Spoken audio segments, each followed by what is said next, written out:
안녕하십니까. 오늘은 고대사의 수수께끼 중 하나인 안악사모분의 주인공이 누구인지에 대하여 역사 기록과 상황을 통해 알아보겠습니다. 안악사모분이란 황해남도 안악군에 위치한 고분으로 일반적으로 고구려 고분이라고 알려져 있지만 고분의 주인공을 확정 지을 수 없기에 고구려 고분이라고 단정 지을 수는 없습니다.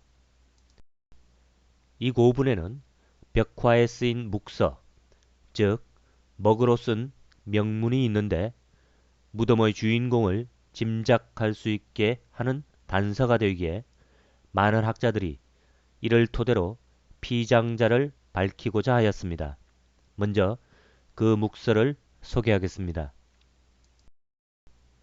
영화 13년 서기 357년 10월 초하룻날이 무자일인 26일 개축일에 사지절 도독제군사 평동장군 호무이교의 낭낭상 창녀 현토 대방태수 도향후 유주 요동 평곽 도향 경상리 동수는 자가 아닌데 69세로 홍서하였다.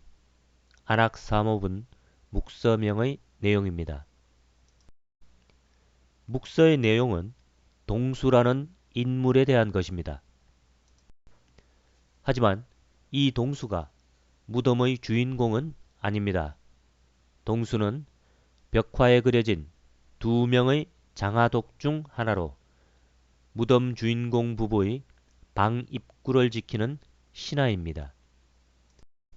동수는 연나라 임금 모용황에게 속한 사마였습니다. 해당하는 기록을 읽어보겠습니다. 서기 333년 10월 모용황이 모용소에게 죽음을 내리고 군제주 봉혁을 보내 요동을 달래게 하였으며 고후를 광무장군으로 삼아 병사 5,000명을 데리고 서제 건무장군 모용유, 모용치, 광의장군 모용군, 영원장군 모용한, 사마요동, 동수와 함께 모용인을 토벌하게 하였다. 자치통감의 내용입니다.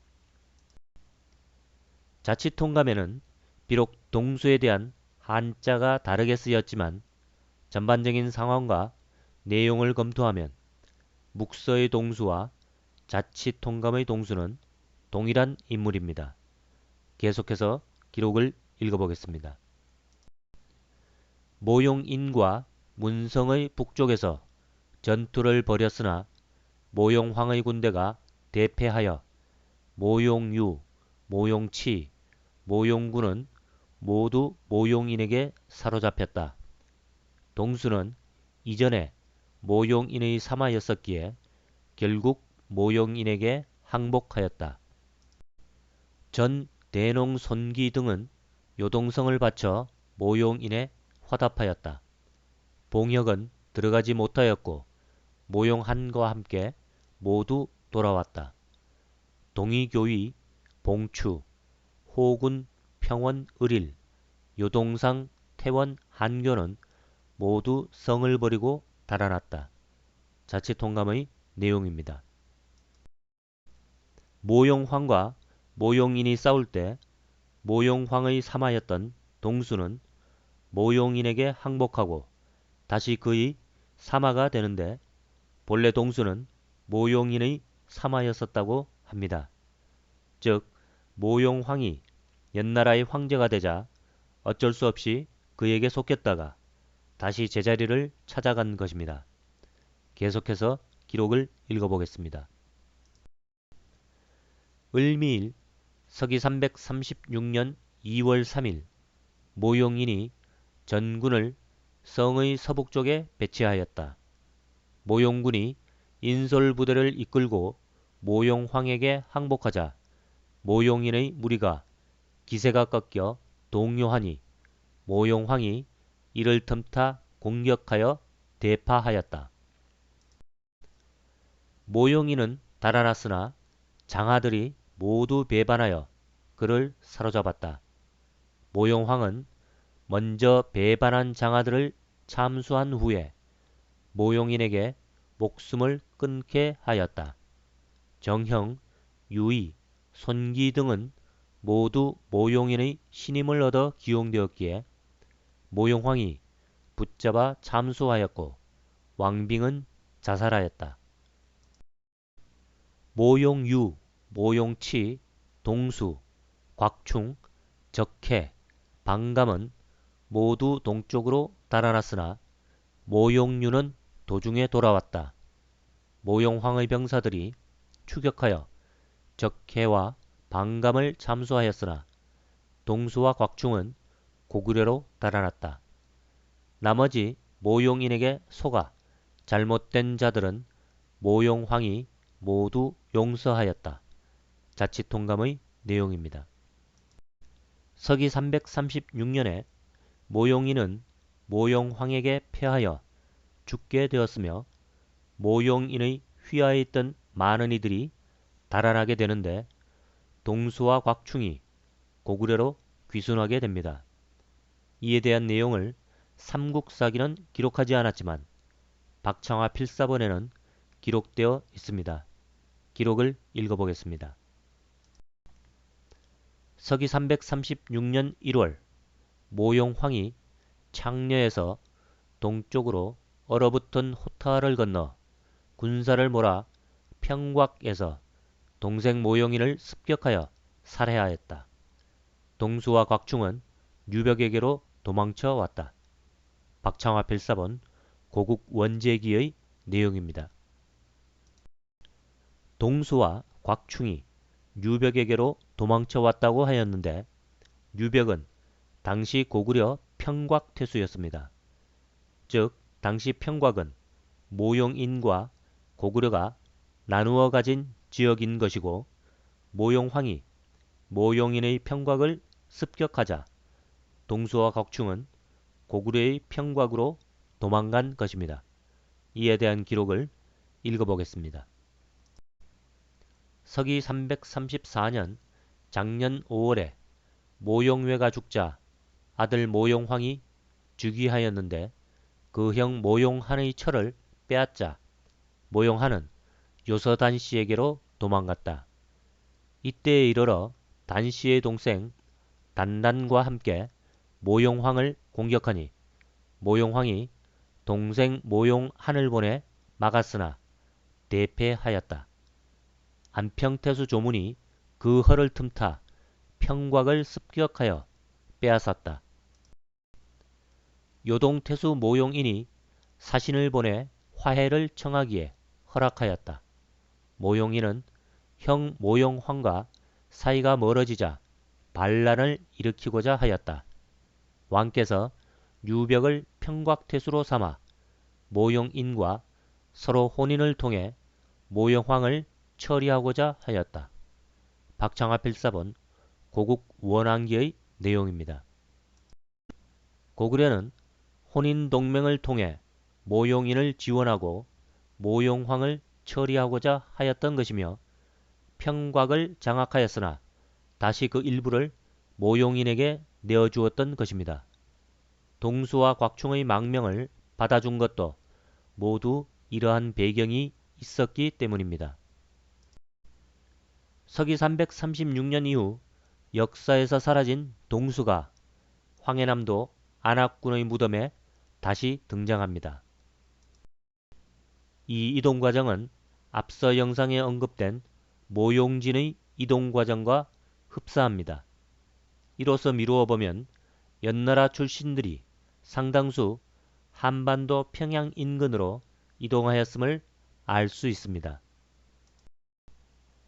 동수가 죽은 해를 영화 13년이라고 하였는데 영화는 동진이 사용한 연호로 12년 서기 356년까지 사용하였기에 영화 13년은 존재하지 않습니다.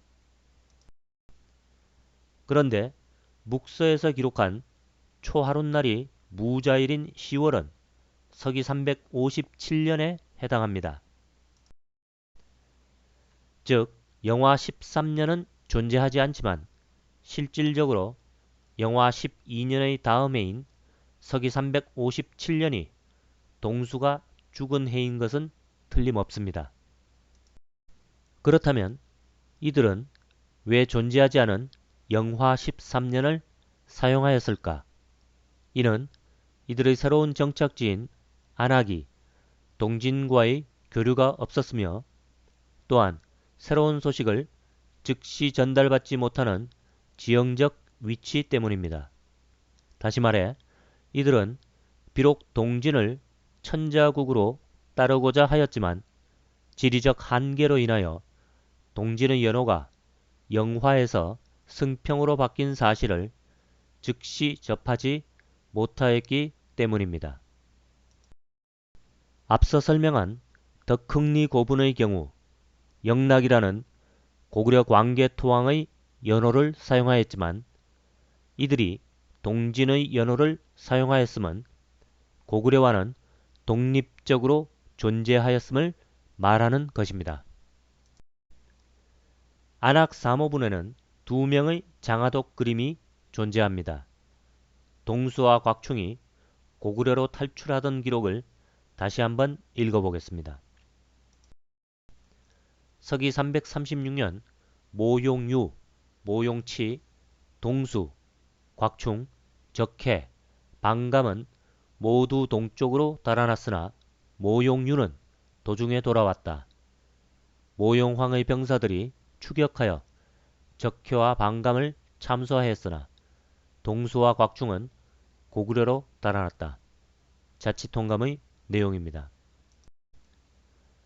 당시 동쪽으로 달아난 인물들 중에 돌아가거나 참수된 인물을 제외하면 동수와 곽충 외에 모용치라는 인물이 존재합니다. 연나라의 동쪽은 고구려밖에 없습니다.